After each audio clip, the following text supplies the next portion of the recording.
semuanya, di video kali ini kita akan membahas topik yang sangat menarik dan penting dalam kehidupan sehari-hari, yaitu uang. Kita akan membahas sejarah, definisi, fungsi, pengukuran uang, dan standar moneter. Yuk kita mulai. Sejarah, definisi, fungsi, pengukuran uang, dan standar moneter. Pertama, tahap sistem sebelum barter. Pada tahap ini, manusia masih hidup dalam kondisi masyarakat primitif, dan juga mereka belum mengenal konsep kepemilikan. Jadi, mereka hanya menggunakan apa yang mereka miliki untuk bertahan hidup. Kedua, tahap sistem barter. Barter adalah sistem pertukaran barang, namun sistem ini memiliki beberapa kekurangan, antara lain, tidak semua barang dapat ditukarkan dengan barang yang diinginkan, dan sistem barter tidak memiliki nilai patokan yang asli, sehingga harga barang yang ditukar dapat bervariasi. Ketiga, tahap uang barang, atau menggunakan barang-barang tertentu sebagai alat pembayaran. Contohnya pada zaman Mesir kuno, masyarakatnya menggunakan gandum sebagai alat pembayarannya. Sedangkan pada zaman Romawi, garam digunakan sebagai alat pembayaran. Keempat, tahap terciptanya uang logam. Pada awalnya, uang logam terbuat dari emas dan perak. Namun, seiring waktu, uang logam dibuat dari bahan yang lebih murah, seperti tembaga dan nikel. Kelima, tahap dimulainya uang kertas. Uang kertas pertama kali digunakan di Cina pada abad ke-7. Pada awalnya, uang kertas hanya digunakan sebagai bukti pembayaran. Namun, seiring waktu, uang kertas mulai digunakan sebagai alat pembayaran yang sah dan resmi hingga saat ini. Uang adalah alat tukar yang umum digunakan untuk membeli barang dan jasa serta membayar hutang. Uang berdasarkan tingkat likuiditasnya dapat diklasifikasikan menjadi 3 macam, yaitu 1. Uang primer atau M0 adalah uang kartal atau uang tunai yang dimiliki masyarakat dan bank ditambah saldo di rekening giro dan cadangan di Bank Indonesia. 2. Uang beredar sempit atau M1 adalah kewajiban sistem moneter terhadap sektor swasta domestik, meliputi uang tunai dan uang giral. Ketiga, uang beredar luas atau M2 adalah kewajiban sistem moneter terhadap sektor swasta domestik, meliputi uang tunai, uang giral, dan uang kuasi. Pertama, dalam ilmu ekonomi tradisional, uang didefinisikan sebagai alat tukar yang diterima secara umum oleh masyarakat dalam proses pertukaran barang dan jasa. Artinya, segala sesuatu yang dapat digunakan untuk memfasilitasi transaksi dianggap sebagai uang. Kedua, dalam ilmu ekonomi modern, definisi uang menjadi lebih kompleks seiring perkembangan ekonomi. Uang tidak hanya berfungsi sebagai alat tukar, tetapi juga sebagai satuan hitung, unit of account. Artinya, uang dapat digunakan untuk mengukur dan membandingkan nilai berbagai barang dan jasa. Lalu, uang sebagai penyimpanan nilai, store of value. Artinya, uang dapat disimpan dan digunakan di masa depan tanpa kehilangan nilai secara signifikan. Terakhir, uang sebagai alat pembayaran yang ditangguhkan, deferred payment. Artinya, uang digunakan untuk membayar utang atau kewajiban di masa mendatang. Pertama, uang harus diterima secara umum atau acceptability oleh masyarakat sebagai alat tukar, pembayaran hutang, dan penyimpanan kekayaan. Kedua, uang harus dapat mudah disimpan dan dibawa atau portability dengan bentuk yang praktis. Ketiga, nilai uang harus stabil agar tetap dipercaya.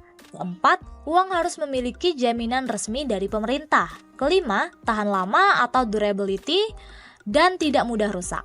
Terakhir, uang harus terdiri dari berbagai pecahan atau divisibility untuk memudahkan proses transaksi. Uang memiliki beberapa fungsi utama yang penting dalam perekonomian. Pertama, sebagai alat tukar, uang mempermudah proses pertukaran barang dan jasa, sehingga transaksi menjadi lebih cepat dan efisien tanpa perlu mencari pihak yang saling membutuhkan barang yang sama. Kedua, uang juga berfungsi sebagai satuan hitung dengan memberikan ukuran pasti untuk nilai barang dan jasa, memudahkan perbandingan harga, dan mendukung pengambilan keputusan ekonomi. Ketiga, uang juga berperan sebagai penyimpan nilai, memungkinkan individu atau perusahaan menyimpan kekayaan dalam bentuk yang mudah diakses dan digunakan di masa depan. Terakhir, uang berfungsi sebagai alat pembayaran hutang, digunakan untuk melunasi kewajiban finansial. Lalu, apakah nilai uang itu? Nilai uang adalah kemampuan uang untuk dapat ditukarkan dengan sejumlah barang tertentu. Nilai uang terbagi menjadi 3 macam, yaitu nilai nominal adalah nilai yang tertera pada setiap mata uang, seperti tulisan angka 50.000, yang berarti Rp50.000. Nilai intrinsik adalah nilai bahan yang digunakan untuk membuat uang tersebut. Misalnya, uang kertas Rp50.000 yang bahan pembuatannya bernilai Rp3.000, berarti memiliki nilai intrinsik Rp3.000. Nilai real adalah nilai berdasarkan barang dan jasa yang dapat ditukar. Contohnya, jika Rp1.000 bisa ditukar dengan 1 gelas minuman teh, maka nilai realnya adalah 1 gelas minuman teh. Lalu, menurut penggunaannya, ada pula nilai internal uang dan nilai eksternal uang. Nilai internal yang merupakan daya beli terhadap barang dan jasa, dan nilai eksternal yang merupakan nilai dalam negeri dibandingkan dengan mata uang asing, dan disebut kurs. Nilai real atau nilai nyata mengacu pada nilai yang dihitung menggunakan harga tahun dasar yang telah disesuaikan dengan inflasi. Nilai ini memberikan gambaran yang lebih akurat tentang daya beli dari waktu ke waktu. Dengan mempertimbangkan inflasi, nilai real membantu kita untuk memahami perubahan sebenarnya dalam nilai ekonomi. Adapun rumus untuk menghitung nilai real adalah nilai nominal dibagi indeks harga dikali 100. Nilai nominal. Di sisi lain, nilai nominal adalah nilai yang dihitung berdasarkan harga tahun berjalan tanpa penyesuaian inflasi. Nilai nominal merepresentasikan data mentah pendapatan atau output dalam bentuk harga pasar terkini tanpa mempertimbangkan perubahan daya beli akibat inflasi. Standar moneter berperan dalam menentukan nilai uang sebagai alat tukar pembayaran sah. Ada 3 jenis utama standar moneter yang digunakan dalam sejarah. 1. Standar barang, menggunakan komoditas seperti emas atau perak sebagai penentu nilai uang. 2. Standar kembar, kombinasi antara standar emas dan perak. 3. Standar kepercayaan, menggunakan uang kertas yang nilainya didasarkan pada kepercayaan masyarakat kepada pemerintah yang menerbitkannya. Sejarah mencatat, standar emas dan perak dominan hingga awal abad ke-20. Pada tahun 1944, sistem Bretton Woods menghubungkan mata uang ke dolar Amerika Serikat dengan dijamin emas. Namun berakhir pada tahun 1971, memulai era nilai tukar mengambang. Saat ini, Indonesia memakai standar uang kertas dengan nilai tukar mengambang, serta menerapkan sistem syariah tanpa bunga.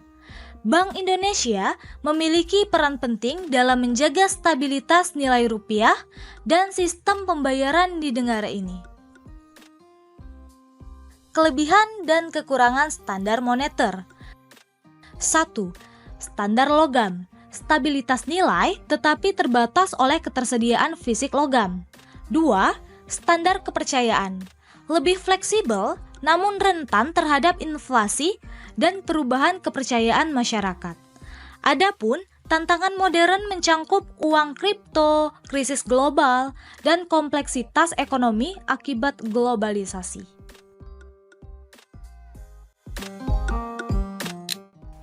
Investasi adalah kegiatan menempatkan dana pada aset tertentu dengan harapan memperoleh penghasilan atau peningkatan nilai di masa mendatang.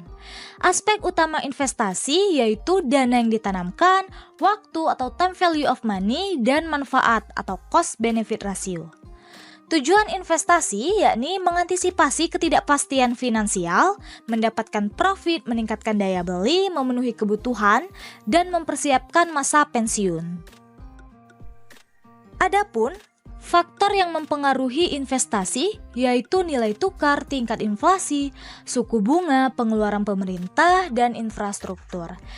Dana, waktu, dan suku bunga merupakan elemen kunci, di mana semakin besar dana yang diinvestasikan dan semakin panjang jangka waktu, maka semakin tinggi hasil yang mungkin diperoleh.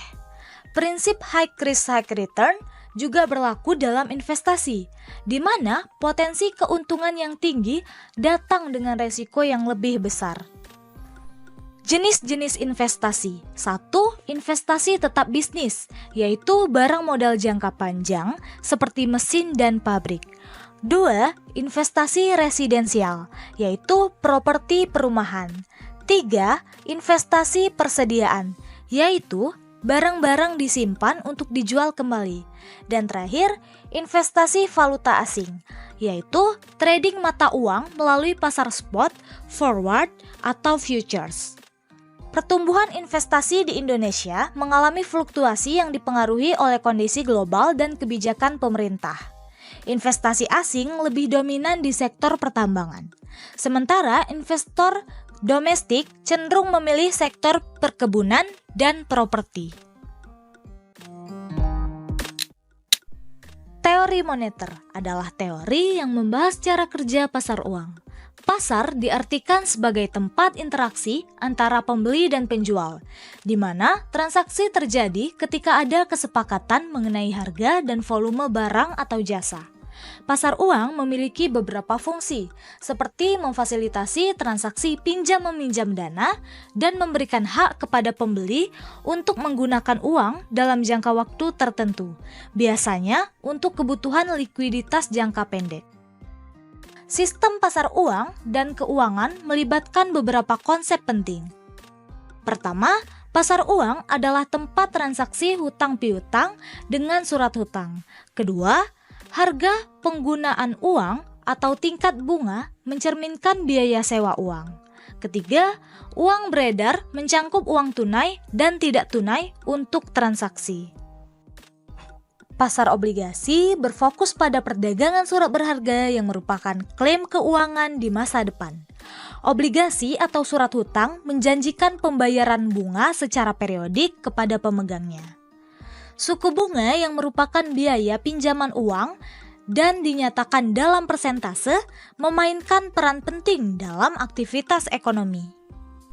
Tingkat suku bunga mempengaruhi keputusan pinjaman, tabungan, dan investasi.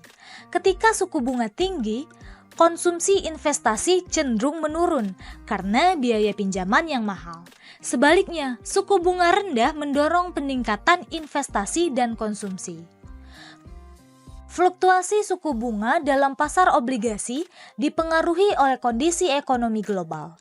Misalnya, suku bunga obligasi pemerintah Amerika Serikat mencapai puncaknya pada 16% pada tahun 1981. Kemudian turun mendekati 0% selama periode 2008 hingga 2014. Nah, itulah penjelasan singkat mengenai sejarah, definisi, fungsi, pengukuran uang, dan standar moneter.